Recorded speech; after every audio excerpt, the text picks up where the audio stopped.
Hace 2 semanas en un medio de comunicación se indicó sobre un testigo protegido que acusaba a Adolfo Chichi de Obarrio. Nos acompaña la licenciada Edna Ramos para hablarnos sobre la figura del testigo protegido y las acusaciones que se le formularon a su cliente. Buenos días, licenciada. Buenos días, Edna. Está aquí en medio de dos Edna. Mira, en medio de dos Edna. ¿Qué problema tengo hoy aquí ya? Yo digo, caramba. Primera pregunta, licenciada Edna Ramos, en base a la introducción que nos acaba de hacer Edna Jaramillo. ¿Existe el testigo protegido o no existe el testigo protegido? Fíjese, en el expediente no existe. Si se ha acercado al Ministerio Público, por lo menos no nos han permitido el acceso a la defensa a dicha información. Lo que existe en el expediente es un resumen de una segunda llamada, sin embargo no existe el resumen de la primera llamada. Entonces hay solo un folio relativo. ¿La Fiscalía Anticorrupción ha abierto alguna investigación en contra de Chichi de Obarrio? Realmente no se ha abierto una investigación, sino que nada más se ha emitido el auto cabeza de proceso y se hizo una inspección para recolectar documentación. El día que yo fui a ver el expediente, luego que se dio esta situación, existían solamente 2 folios. El primer folio, que es lo que conocemos como la carátula, que indicaba la fecha y hora del inicio de esta investigación, aparece como si el 14 de noviembre, viernes 14 de noviembre a las 5 de la tarde, se hubiese iniciado la investigación. Luego el único folio siguiente, el subsiguiente, pues es el resumen de lo que ellos llaman una llamada anónima de un testigo encubierto. Obviamente que en nuestra jerga técnica sabemos que eso no existe. Sí, hay una diferencia bien marcada. O hay un testigo protegido o hay un agente encubierto. El agente encubierto es un servidor público que se le asigna una misión previamente conocida y no puede realizar actos más allá de los establecidos. Entonces, pudimos observar que en el expediente solamente existe ese resumen de una segunda llamada, no existe el de la primera, no indica el teléfono que recibe la llamada, ni la hora que lo recibe, ni el funcionario que lo recibe. Y solamente se limita a indicar que hay esta persona afirma que entre el periodo comprendido entre febrero y mayo de 2014 se dispuso de $700 millones para la compra de granos, por un lado, bolsas de comida. Deshidratadas. Es correcto. No. Ahí dice alimentos y granos. Aparentemente ellos han querido calificar con diferentes, pero es lo que aparece en la información, en el documento analizado, y luego afirma de que se compraban en $20 lo que costaba $11. Entonces, más adelante agrega que eso se hacía a través de X número de sociedades, 11 sociedades anónimas, y que de estas sociedades anónimas aparecía como socio Adolfo de Obarrio. Ok, en esa misma línea, ¿cuáles eran las funciones específicas del señor Chichi de Obarrio en la presidencia de la República? Sí, fíjese, él figuraba como secretario privado. Realmente es un cargo que no está mayormente regulado, solamente existe la denominación de los servidores que pueden estar adscritos a las funciones del presidente. En este caso, él tomó posesión como secretario privado y luego creo que se le hizo un acta de toma posesión posterior en la que se le designa como secretario ejecutivo. Pero lo cierto es que no existe esta posición dentro del organigrama del PAN. Entonces, el PAN está gobernado, en primer lugar, aparece pues en el organigrama que se lo presenté ayer, bajo el Ministerio de la Presidencia. Luego sigue entonces un consejo directivo que está conformado por 5 diferentes ministros y un representante de la Asamblea Nacional. ¿Y cuál era la relación entonces de él con el PAN? ¿Cuál era la relación que tenía él con el PAN? No tiene ninguna función dentro del PAN. ¿Y la relación que tenía con el PAN cuál era? Bueno, realmente solamente podría ser eventualmente comunicar alguna orden del presidente de la República para el director ejecutivo o para alguien que fuera miembro de esa institución. Ese argumento, licenciada Ramos, es válido desde el punto de vista de lo que dice la ley. Es correcto. Pero choca cuando vas a la realidad política del diario vivir de una presidencia de la República. Todos los presidentes de la República del mundo tienen un secretario. Claro, así es. Y todo el que sabe algo de política sabe que esos secretarios son brazos ejecutores de pero los presidentes. fíjese, todos conocimos tiene la que ver forma con la de gobierno, institucionalidad. todos conocimos la forma de gobierno de Ricardo Martinelli. Es un hombre que se manejó de una manera muy autoritaria y muy concentrado el poder en él.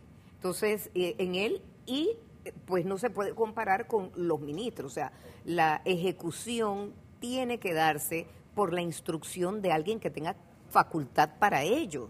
Entonces, para ejecutar un hecho contra la administración pública es necesario que sea un agente de manejo, porque usted tiene que tener la facultad de disposición de los bienes, si se está hablando de eso. Entonces, por otro lado, en el juicio mediático, porque aquí hay un proceso incipiente, pero hay un juicio mediático que ya concluyó con una condena, en la que se habla de una gran cantidad de gastos suntuarios y, por otro lado, de bienes mal habidos. Entonces, nosotros, cuando recibimos a la familia, nos percatamos de que todo está debidamente sustentado. Claro, pero cuidado con algo. Una cosa es, licenciada Ramos, una cosa es el aspecto institucional que usted describe muy bien. Correcto. Hay una junta directiva, está bajo el Ministerio de la Presidencia, quienes integran la junta directiva, y el director, que es lo que usted llama los funcionarios de manejo. Así es. Pero de lo que yo entiendo, por lo que he leído, sobre todo el diario La Prensa, que ha estado publicando mucho de esto, y las investigaciones que se han hecho acá en TVN, surge esta figura, y por eso quise iniciar la entrevista preguntando si existía o no existía el famoso testigo protegido.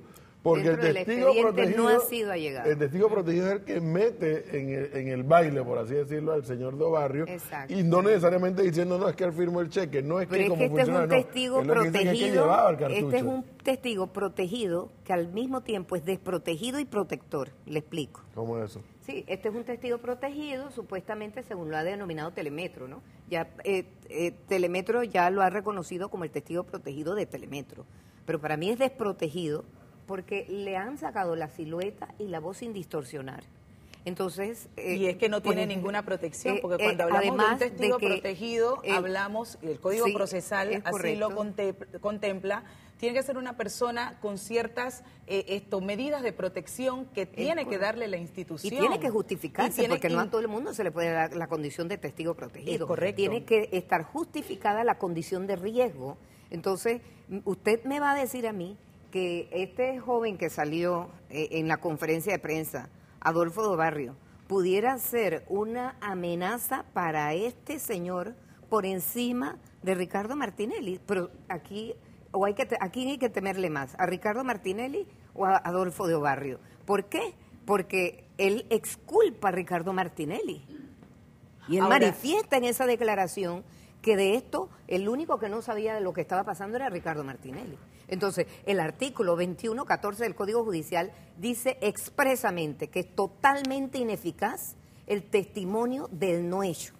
Porque no tiene sentido decir, fulano no mató. Las pruebas que definitivamente existen en el expediente, y que yo creo que usted debe conocer el expediente que maneja la Fiscalía Anticorrupción, ¿vinculan directamente al señor Adolfo Chichi Dobarrio? Absolutamente. Han desfilado 8 testigos y han manifestado la forma, el procedimiento que se utilizaba y el que se utiliza igualmente ahora.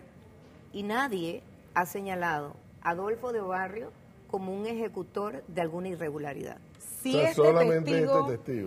este testigo protegido se judicializa, es decir, llega al Ministerio Fiscal y se le dan todas sus garantías y medidas de protección que contempla nuestro ordenamiento jurídico, ¿qué pasaría?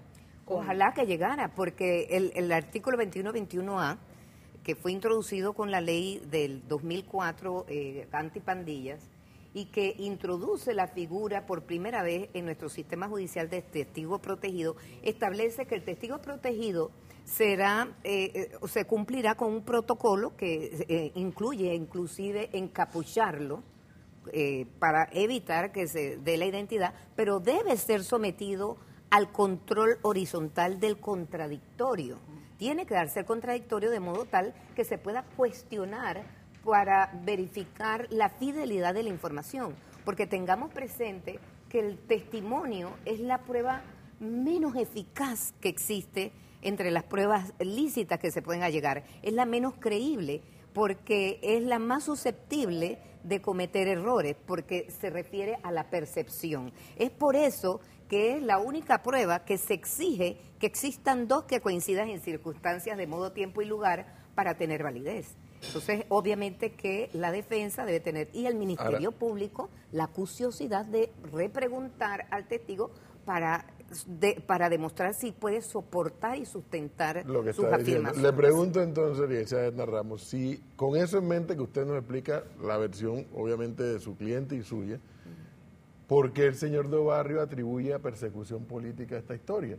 Si nadie le ha puesto una denuncia formal, si nadie, ¿por qué él dice que hay persecución política? Porque hay un juicio mediático que lo condenó. Hay un juicio mediático que ya lo condenó. Vaya y examine las redes sociales. Quiere decir, licenciada Edna, que el señor Adolfo Chichi Do Barrio tiene todos los elementos a su favor, es decir, él va a poder probar en el evento de que la Fiscalía lo llame la procedencia de todos los recursos. Así es, estamos preparados y en la conferencia de prensa les advertí que el que quisiera ver el detalle no lo podía duplicar en ese momento porque hace falta indexarlo, pero tenemos toda la documentación sustentadora. Usted ha dicho algo que yo tengo que compartir en parte, y es que aquí hay dos juicios. Sí, en todos los casos sonados hay dos juicios. El caso, el que se lleva en los tribunales, en el Ministerio Público, la Fiscalía, etcétera, y en la opinión pública. Así es. Hay un serio problema, licenciada Edna Ramos, y usted es tan panameña como cualquiera de nosotros que estamos aquí. Por un lado, los panameños no creen en la justicia, en la administración de justicia, y por otro lado, los panameños sí creen que hubo altos niveles de corrupción. Es que de eso en eso coincidimos todos. Panamá, no sé cómo ha resistido sin haber sucumbido económicamente con el festín que se dio en el último quinquenio. Eso es serio. Lo que acaba de decir el señor Carlos García, de que los auditores internacionales, estos calificadores internacionales, han concluido que en Panamá se dispuso de un 5% del Producto Interno Bruto. Eso es gravísimo de nuestro presupuesto. Nosotros, obviamente que eso representa, como dicen, bien dicen ustedes, el impuesto a la pobreza, pero nosotros lo vemos más de otra manera, una forma para que se vea muy práctico. El presupuesto de operación del órgano judicial se logró aumentar a un 2%. Y se necesita aumentar mucho más para poder lograr un índice de seguridad jurídica. Ninguna casa en Vistamar cuesta menos de $500,000. Sí, ninguna. Es correcto. Ninguna. Así es.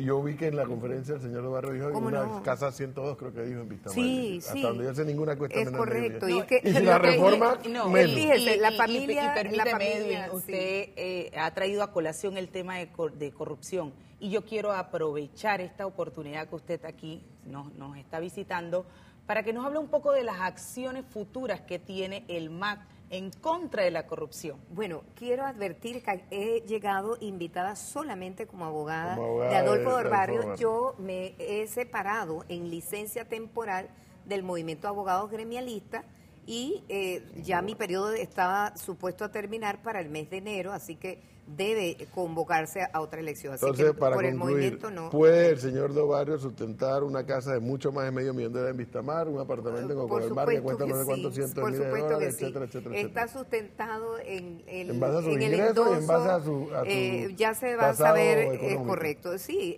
no, es patrimonio familiar. Por ¿Qué eso ocurre? Es un patrimonio familiar fundado desde 1981 y esas acciones de esas propiedades inmobiliarias fueron endosadas a un grupo inmobiliario y se hizo el canje. Bueno, sí. Licenciada Edna Ramos, muchísimas gracias por esta gracias. oportunidad de explicarnos la versión. Y sí coincido, hay un juicio público que está ahí andando y quedará a los que están siendo señalados demostrar lo contrario, indiscutiblemente.